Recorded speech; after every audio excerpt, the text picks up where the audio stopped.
Hello friends, welcome back to my YouTube channel. तो friends, आप देख रहे हैं मुस्कान, और मुस्कान के आने वाले एपिसोड्स में आप देखेंगे कि मालिक मुस्कान को ज़बरदस्ती खींच कर लाते हैं और अपने घर में ले आते हैं, उसको कमरे में डाल देते हैं और कहते हैं, खबरदार जो तूने यहाँ से निकलने की कोशिश की, अब यहाँ से तुझे कोई नहीं ले जा पाएगा। और कमरे में बंद करके वहाँ से चले जाते हैं। इधर आप देखेंगे कि नेक सिंह रौनक के पास आता है और रौनक से कहता है कि चलो अब तुम्हें यहाँ से चलना होगा। तो रौनक पूछता है कि हमें यहाँ से कहाँ ले जा रहे हो। तो नेक सिंह कहते हैं कि नहीं, अब तो चलना ही पड़ेगा तुम्हें हमारे साथ, चलो अब तुम्हें आज़ाद करने का वक्त आ गया है। तो रौनक कहता है, तुम हमें इस तरह से नहीं ले जा सकते हो, ये गलत है, ये गैर कानूनी है। लेकिन नेक सिंह उसको ले जाता है ज़बरदस्ती। और इधर आप देखेंगे कि एक लड़की भेस बदल के अम्मा जी के साथ में आती है। इधर मालिक उसको कुछ पहचान भी नहीं पाते हैं। इधर आप देखेंगे कि रौनक को नेक सिंह ले जाते हैं एक सुनसान जगह पर और वहाँ पे हंसने लगते हैं, और उनके साथ एक हवलदार भी होता है। रौनक कहता है, ये तुम हमें कहाँ ले आए हो और कौन है यहाँ पर। तो फिर नेक सिंह कहते हैं कि देखो, सामने देखो। और रौनक सामने देखता है तो सामने हुकुम खड़े होते हैं और हुकुम कहते हैं, मुझे तेरा बेसब्री से इंतज़ार था और मैं तुझे देखकर अब मुझे इतना गुस्सा आता है, मैं तुझे छोड़ूंगा नहीं, मैं तुझे ख़त्म करके ही रहूँगा।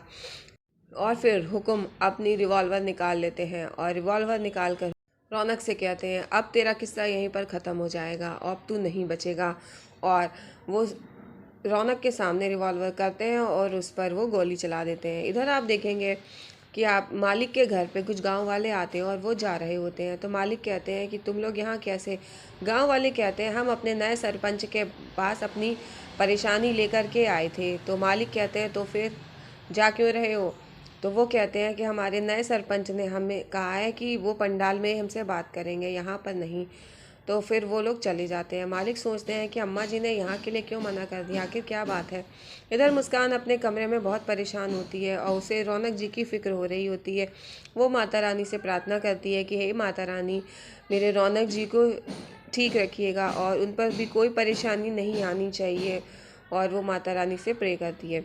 इधर आप देखेंगे कि रौनक के सामने जब हुकुम रिवॉल्वर करते हैं और गोली चला देते हैं, और फिर उसके बाद रौनक वो गोली अपनी तरफ आते देखता है तो उसे अपने सब पिछले दिन याद आने लगते हैं कि वो कैसे मुस्कान के नज़दीक आया, कैसे उसने मुस्कान से शादी की और मुस्कान के बारे में सोचता है। और रिवॉल्वर की गन उसके पास आ ही रही होती है और हुकुम देखते हैं कि रौनक मरने ही वाला है। इतने में वहाँ पर हनुमंत आ जाता है। हुकुम देख रहे होते हैं और हनुमंत आ जाता है और वो सबको धक्का दे देता है। इसके बाद जब हुकुम दोबारा से गोली चला रहे होते तो नेक सिंह को आगे कर दिया जाता है। रौनक नेक सिंह को पकड़ लेता है। हुकुम से कहते हैं, आप चला गोली। और फिर आप देखेंगे कि रौनक सभी गुंडों की खूब पिटाई लगाता है और नेक सिंह को पकड़ करके अपने आगे रखता है ताकि हुकुम जो गोली चलाए वो नेक सिंह सामने हो। इधर फिर आप देखेंगे कि मालिक, इंदर और कुलदीप तीनों लोग गाड़ी से जा रहे होते हैं और हुकुम की कॉल आती है मालिक के पास में। मालिक पूछते हैं कि काम हो गया, रौनक मर गया। तो हुकुम कहते हैं कि नहीं, वो हमें यहाँ से चकमा दे करके भाग गया। और फिर मालिक सोचते हैं कि अब ज़रूर वो मुस्कान को छुड़ाने के लिए घर पर जाएगा। मालिक तुरंत अपनी गाड़ी को मोड़ते हैं और कहते हैं कि हमें अब तुरंत घर जाना पड़ेगा। मालिक जैसे ही घर पर जाते हैं और वो अम्मा जी को आवाज़ देते हुए अंदर पहुंचते हैं। आप देखेंगे कि वो देखते हैं कि अम्मा जी को आवाज़ देते हुए अंदर जा रहे होते हैं। तीनों लोग ऊपर जाते हैं। इधर मुस्कान अपने लॉकेट को देख रही होती है और अपने रौनक जी के बारे में सोच रही होती है। इतने में इधर आप देखेंगे कि मालिक आते हैं और मालिक मुस्कान को देखते हैं। मुस्कान अभी भी अपने कमरे में बैठी होती है, रौनक जी के बारे में सोच रही होती है। मालिक को तसल्ली नहीं होती है। मालिक चारों तरफ कमरे में चेक करते हैं। इंदर और कुलदीप उसके कमरे में इधर उधर चेक करते हैं, लेकिन वहाँ पर कोई नहीं होता है। मालिक घबरा जाते हैं। वो जो सोचते हैं कि रौनक यहाँ मुस्कान को लेने ज़रूर आएगा। इधर आप देखेंगे कि रौनक और हनुमान दोनों लोग वहाँ से छुप छुपाते हुए निकल रहे होते हैं और वो लोग जा रहे होते हैं। इधर हुकुम के गुंडे उन दोनों को ढूंढ रहे होते हैं। रौनक और हनुमंत दोनों लोग छुपे हुए होते हैं। रौनक कहता है, हमें किसी भी तरह से मुस्कान को वहाँ से छुड़ाना ही पड़ेगा, वरना वो मालिक मुस्कान के साथ जाने क्या करेगा। इधर आप देखेंगे कि मालिक अभी भी रौनक के बारे में सोच रहे होते हैं। फिर आप देखेंगे मालिक जा रहे होते हैं तो वो एक फूल का टोकरा लिए एक आदमी उधर से निकल रहा होता है। मालिक की नज़र नज़र उस पर पड़ती भी है, लेकिन मालिक उस पर ध्यान नहीं देते हैं और वहाँ से चले जाते हैं। फिर मालिक अम्मा जी के कमरे में जाते हैं और आप देखते हैं कि अम्मा जी के कमरे में जाकर के मालिक देखते हैं अम्मा बहुत घबराई सी हैं, बहुत डरी हुई सी हैं और अम्मा जी के हाथ काँप रहे होते हैं। मालिक देखते हैं और मालिक अम्मा जी से पूछते हैं कि अम्मा ये क्या बात है, और ये तो तेरे साथ ऐसा तभी होता है जब तू बहुत परेशान होती है, किसी बात से बहुत डरी हुई होती है, क्या हुआ। और अम्मा जी बहुत परेशान होती है। मालिक के बहुत पूछने के बाद अम्मा जी बताती हैं कि वो आ गई है। तो मालिक पूछते हैं कौन कौन आ गई है। तो अम्मा जी बताती हैं वो हमारी छोरी आ गई है। तो मालिक कहते छोरी। तो फिर अम्मा जी बताती हैं कि तुम्हारे डर की वजह से हमने अपनी छोरी को छुपा के रखा था, मेरी बेटी हुई थी, हमने किसी को बताया नहीं कि हमारी बेटी हुई थी, हमने तुमसे और सारे गांव वालों से छुपा के रखा था। और अब वो आ गई है, उसे पता चल गया है कि हम सरपंच बन गए हैं, इसीलिए अब वो यहाँ पे आ गई है। उसने हमसे कहा है वो पंडाल में आएगी और वो सबको बताएगी कि वो हमारी छोरी है। अगर ऐसा हुआ तो तेरी जो तानाशाही है वो सब ख़त्म हो जाएगी, क्योंकि गांव वाले सब तुझ पे सवार हो जाएंगे और तुझ पे गुस्सा करेंगे कि तू सबकी छोरियों को पैदा होते ही मरवा देता। अब तेरी खुद की जवान बेटी है घर में, तेरी बहन है, और अब क्या होगा। तो मालिक कहते हैं चाहे कुछ भी हो जाए, ये मेरी तानाशाही नहीं ख़त्म हो सकती है।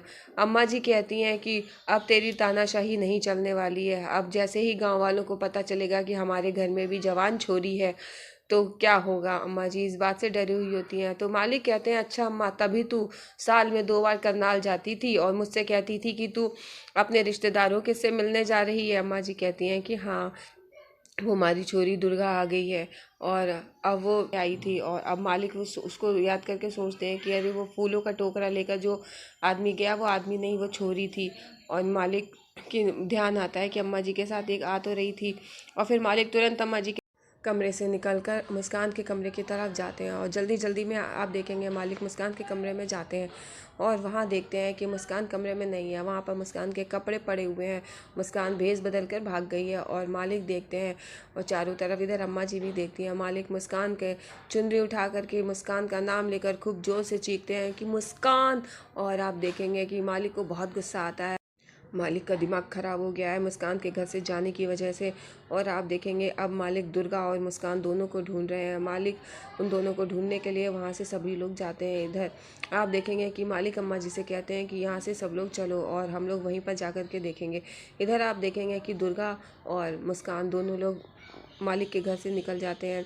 दुर्गा जो होती है मुस्कान को भेस बदलवा करके वहाँ से निकालती है। मुस्कान दुर्गा का थैंक यू बोलती है, वो ये कहती है तुम्हारा बहुत बहुत धन्यवाद, तुमने वहाँ से मुझे निकाला। और दुर्गा कहती है हमें जल्द से जल्द यहाँ से बाहर निकलना पड़ेगा। और मुस्कान और दुर्गा दोनों लोग वहाँ से निकलने के लिए तैयार रहते हैं। दुर्गा कहती है कि हमें यहाँ से अपने आप को छुपा कर निकलना पड़ेगा। और फिर दुर्गा और मुस्कान दोनों लोग वहाँ से निकलने के लिए अपना फेस कवर करने के लिए तैयार रहते हैं। मुस्कान बताती है कि वो वहाँ से निकलना चाहती है। दुर्गा के कहने पर मुस्कान वहाँ से जाने के लिए तैयार होती है। वो कहती है कि बताती है दुर्गा कि वो कौन है। और फिर आप देखेंगे जब मुस्कान को दुर्गा के बारे में पता चलता है तो मुस्कान और दुर्गा दोनों लोग वहाँ से निकलने के लिए रेडी रहते हैं। वो दोनों लोग अपना फेस कवर कर लेते हैं और वहाँ से निकलते हैं। वो लोग जा ही रहे होते हैं अपना फेस छुपा करके, पीछे से हनुमंत और रौनक एक ट्रक के पीछे छुपे हुए होते हैं। वो देखते हैं कि कोई 2 आदमी निकल रहे हैं, लेकिन उन्हें नहीं पता होता ये मुस्कान और दुर्गा हैं। और उन्हें लगता है कि ये मालिक के आदमी थे, अगर ये देख लेते तो परेशानी हो जाती है। अब हनुमंत और रौनक दोनों लोग मालिक के घर पे जाते हैं और हनुमंत कहता है हमें मालिक के घर पे घुसने के लिए हम लोग कुछ सोचना पड़ेगा, हम लोग ऐसे डायरेक्ट नहीं घुस सकते। रौनक कहता है हमें किसी भी तरह से मुस्कान को छुड़ाना ही होगा मालिक से। और रौनक जा कर के देखता है तो मालिक के घर में ताला पड़ा होता है, तो वो विंडो से अंदर घुसता है। विंडो से अंदर घुसने के बाद वो अंदर जा कर के देखता है कि कहीं मुस्कान को अंदर तो नहीं बंद कर गया। वो दोनों लोग अंदर जाकर देखते हैं लेकिन मुस्कान अंदर नहीं होती है। तो हनुमंत और रौनक दोनों लोग जो सोचते हैं, ऐसा लगता है कि मालिक मुस्कान को भी अपने साथ लेकर गए हैं। अब रौनक ये सोचता है कि आखिर ये लोग गए कहाँ हैं, मुस्कान को लेकर कहाँ पर गए। हनुमंत और रौनक दोनों लोग ये सोच रहे होते हैं आखिर मालिक और पूरा परिवार मुस्कान को लेकर कहाँ पर गए। तो फिर रौनक कहता है कि हमें पंडाल जाना होगा। वो हो सकता है पंडाल पहुंच रहे हों, सब लोग पंडाल गए हों। अभी हनुमंत और रौनक दोनों लोग सोचते पंडाल के लिए। तो हनुमंत कहता है रौनक से कि हाँ पंडाल में जाना रिस्की होगा, लेकिन रौनक कहता है हमें पंडाल में तो जाना ही पड़ेगा किसी भी तरह से।